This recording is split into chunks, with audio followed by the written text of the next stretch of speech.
அஸ்ஸலாமு அலைக்கும். எல்லாரும் எப்படி இருக்கீங்க? ஒரு சூப்பரான கேரளா ஸ்டைல் இறால் கிரேவி பண்ணலாமா?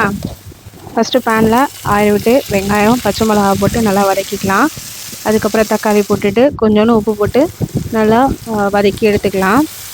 வெங்காயம் நல்லா வதங்கினதுக்கப்புறம் ஒரு ஸ்பூன் இஞ்சி பூண்டு பேஸ்ட்டு, மஞ்சத்தூள், மிளகாய்த்தூள், மல்லித்தூள், கொஞ்சோண்டு கரம் மசாலா, மிளகுத்தூள் இதெல்லாம் போட்டு கொஞ்சம் நல்லா வதக்கி விட்டுட்டு ஒரு 1/2 டம்ளர் தண்ணி விட்டு அந்த மசாலாவை நல்லா வேக வச்சுக்கலாம்.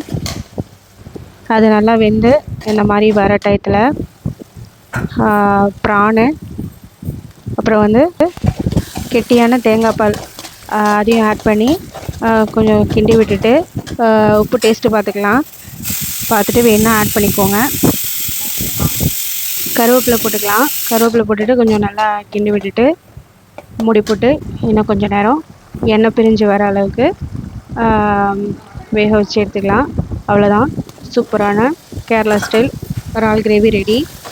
இது வந்து கீ ரைஸ்க்கெலாம் நல்லா சூப்பராக இருக்கும். என்னோட சேனலை ஃபஸ்ட் டைம் பார்க்குறீங்கன்னா சப்ஸ்கிரைப்